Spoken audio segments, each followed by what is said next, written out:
Hello student, welcome to my channel. तो जैसे कि पढ़ रहे थे हम भारतीय संविधान का भाग 6, तो आगे की वीडियो को कंटिन्यू करेंगे।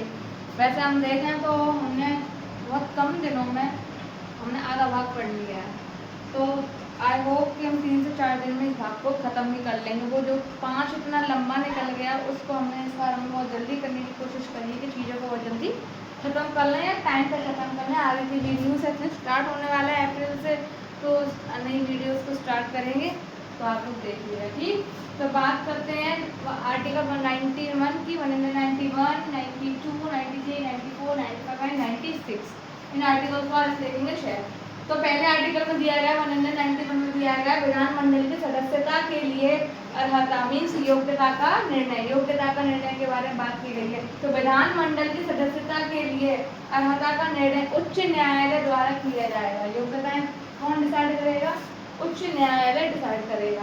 ठीक है, और जो राज्यपाल की राय से किया जाएगा, राज्यपाल की राय से किया जाएगा। अब आता है आर्टिकल 192। आर्टिकल 192 हमसे क्या कहता है?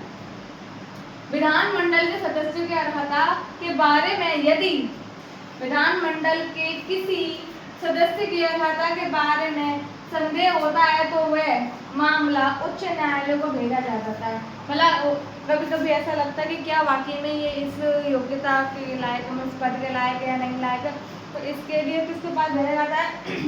उच्च न्यायालय के पास भेजा जाएगा, जो इनका निर्णय करेगा। उच्च न्यायालय निर्णय करेगा क्या ये विधायक बनने के योग्य है या नहीं है।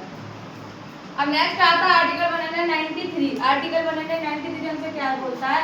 विधानमंडल के सदस्य की सीट का रिक्त होना। विधानमंडल के सदस्य की सीट का रिक्त होना। ठीक है, तो पहला मैंने आपको बता दिया था, यदि वह पद छोड़ दे। दूसरा, यदि उसे हटा दिया जाए। और तीसरा, कि वो विधानमंडल का सदस्य ही ना हो। ठीक, तो ये 3 आपको क्या है कंडीशंस दे रखी है इसमें, इसके बारे में बताया गया। अब आता है आर्टिकल 194। 194 हमसे क्या कहता है? विधानमंडल 94 विधानमंडल के सदस्य की विशेषाधिकार और स्वतंत्रता। विशेष अधिकार और स्वतंत्रता के बारे में चर्चा की है कि क्या विधानमंडल के जो सदस्य हैं उनको विशेष अधिकार और कुछ सदस्यता प्राप्त है या स्वतंत्रता प्राप्त है या नहीं है। जी हाँ, बिल्कुल, विशेष अधिकार और स्वतंत्रता दोनों ही विधानमंडल के सदस्य को दी जाएंगी। ठीक है, तो विशेष अधिकार स्वतंत्रता प्राप्त है जो उनके कर्तव्य का निर्वहन करने में मदद करती है, उनके कर्तव्य का निर्वहन करने में मदद करती हैं। कुछ स्वतंत्रता और विशेष अधिकार ऐसे हैं जो उनको इन कार्यों को करने में मदद करते हैं। ठीक, अब आर्टिकल आता है 195। आर्टिकल 195 हमसे क्या कहता है? विधानमंडल के सदस्यों का वेतन और भत्ते। विधानमंडल के सदस्यों का वेतन और भत्ते तो विधानमंडल के सदस्यों को वेतन और भत्ते मिलेंगे जो राज्य की विधानसभा निर्धारित करती है। वेतन और भत्ते को कौन करता है? निर्धारित करता है विधानमंडल के या विधानसभा के? कौन करता है? विधानसभा या जो भी दोनों सदनों के कौन करेगा? राज्यपाल करेगा या राज्य की विधानसभा करती है, सॉरी राज्य की विधानसभा करती है, निर्धारित करेगी। तो विधानसभा जो निर्धारित करेगी उसको ही वेतन और भत्ते दिए जाते हैं सदस्यों को। अब आता है आर्टिकल 96।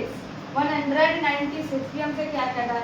विधायकों की प्रक्रिया। विधायकों की प्रक्रिया के बारे में कुछ चर्चा की है। पहला, विधायक विधानमंडल में पेश किया जाएगा। सबसे पहला कार्य किया जाएगा, विधायक को विधानमंडल में क्या करा जाएगा? पेश किया जाएगा। उसके बाद विधायक पर विचार किया जाएगा। विधायक पर क्या किया जाएगा? विचार किया जाएगा और उसे पारित किया जा सकता है।